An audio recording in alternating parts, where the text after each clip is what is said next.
Right now on Eyewitness News Morning, we have new information on the dangerous drugs that are being sold on the streets of Central Georgia. Coming up, I'll show you what those pills look like. After a mass drug overdose in Central Georgia, here why the Bibb County Sheriff's Office says you won't be in trouble if you come forward with information. And rain this morning is falling, but by the afternoon we may begin to see some relief. Coming up, we'll talk about that and how the weekend is shaping up in your full forecast. And good news for some Central Georgia parents. How much paid family leave is now being offered to both mothers and fathers in Bibb County, and where they're hoping to bring paid leave to next. Those stories and a lot more. Eyewitness News Morning starts right now.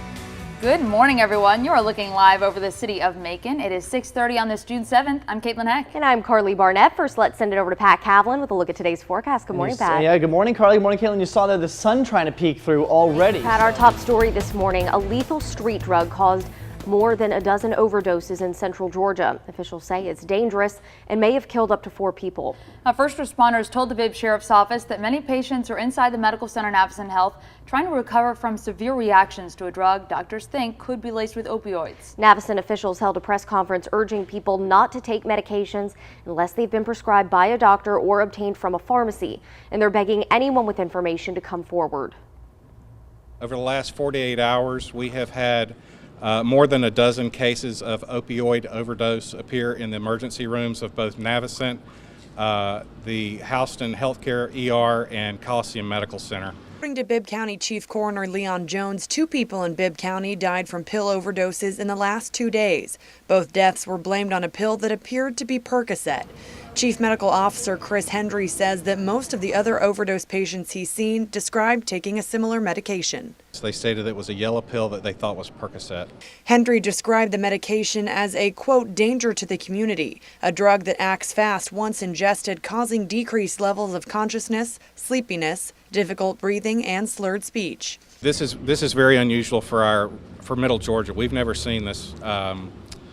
The number of overdoses in such a short period of time like this. Bibb County Sheriff David Davis also addressed the public, asking anyone with information to come forward and not to worry about getting in trouble with the law. We need to know who's putting this poison in the community right now. We need the information. These were all bought on the street. These are not from the pharmacy, from physicians, and that is the concern for our community. Health officials are still waiting on toxicology reports to determine if all of those overdoses and deaths are related and what exactly those small yellow pills are made of. If you know anything about who is selling these drugs or information on the case, you can call the Bibb County Sheriff's Office at 478-751-7500. Again, that is 751-7500. And during the press conference yesterday, Bibb County Sheriff David Davis called the new street drug poison in our community. The Sheriff's Office is one of the many agencies looking for anyone that is selling this drug. Our morning reporter Yvonne Thomas is live at the Medical Center Navicent Health with new information on what the drugs look like. Yvonne?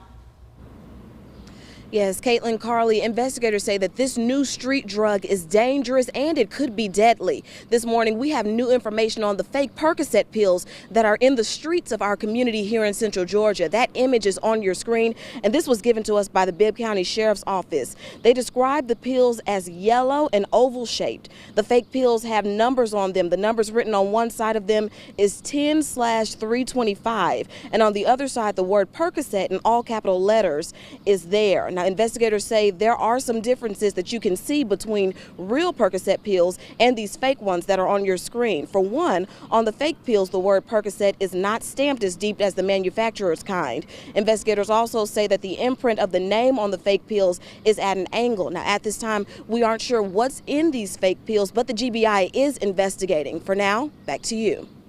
Thank you, Ivana. Everyone is strongly encouraged to treat these pills or anything resembling these pills as hazardous. Again, if you do come in contact with the pills or ones that look like them, you are urged to contact the Bibb County Sheriff's Office. After learning the victims of these overdoses are being treated with massive doses of naloxone or Narcan, right now we are taking a closer look at what Narcan is. Now, according to the website for the drug, Narcan is, quote, a prescription medicine used for the treatment of an opioid emergency such as an overdose or a possible opioid overdose with signs of breathing problems and severe sleepiness or not being able to respond. The treatment is administered using a nasal spray and will temporarily reverse the effects of an opioid overdose.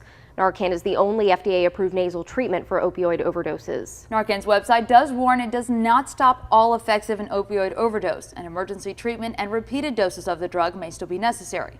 Chris Hendry says Navicent has Narcan in stock, and right now they're working with the state to make sure they have enough. There are other steps they say they are also taking to make sure patients are taken care of. Observation, fluid resuscitation, Narcan. In severe respiratory depression, patients may potentially have to be placed on a ventilator, a breathing machine, until such time as the drug can clear out of their system and they can begin to breathe on their own. We spoke with a Macon family who says one of their family members died and the other is recovering after both being overdosed in 24 hours. Jacob Reynolds has their story. I'm just confused right now. It's, like I said, it's overwhelming. Other family members call it a sad and sickening day. Two of their own victims of apparent overdoses. Well, I was at work this morning and I got a call from my sister and she told me it's not looking good that they found Gregory unresponsible. They're saying that they looking for him not to be making it.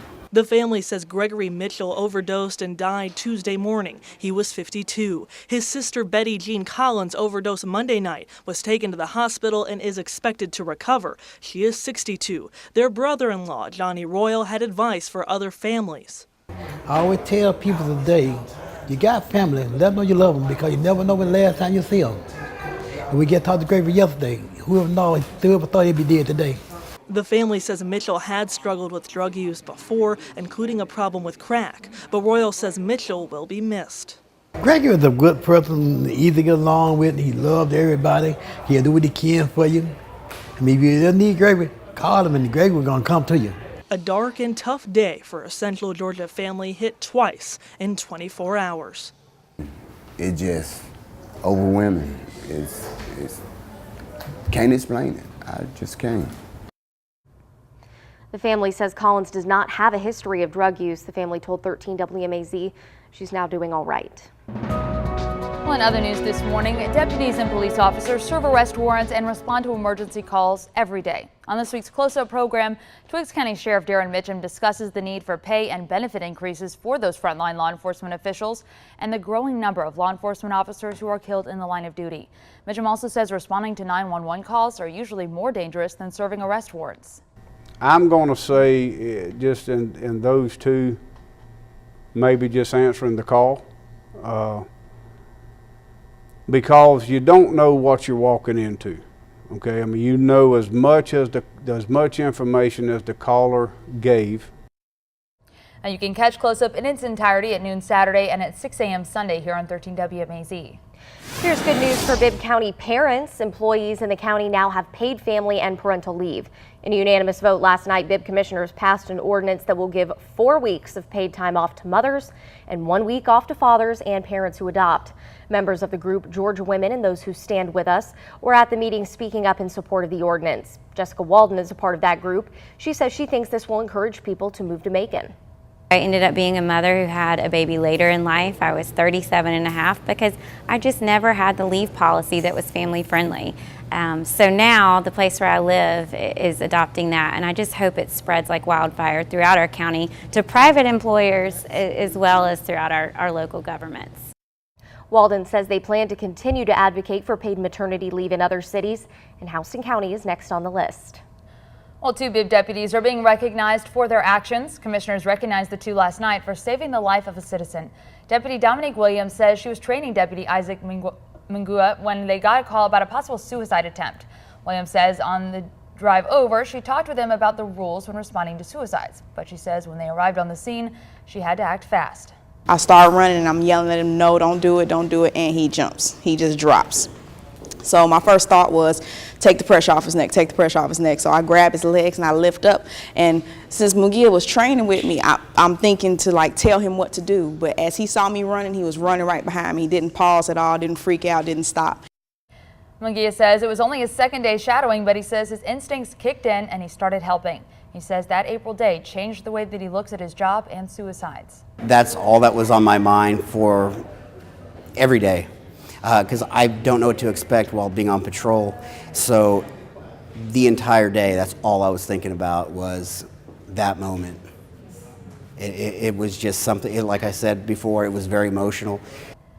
Commissioner Scotty Shepard presented the 2 officers with plaques for their outstanding service. A Central Georgia Army sergeant is also receiving praise for his actions. Commissioners honored him for his act of heroism last month. We told you in May about an elderly woman who passed away after she and her husband's car crashed and caught on fire on I-75. Commissioners recognized Marquell Edwards for helping pull the couple out of the car. Edwards says when he got close to the accident, he did get scared and worried about his own safety, but he says it didn't stop him. I was just a normal citizen riding on the road, and I saw the crash, and I noticed that, it was on fire. So my instinct kicked in just to get out and help.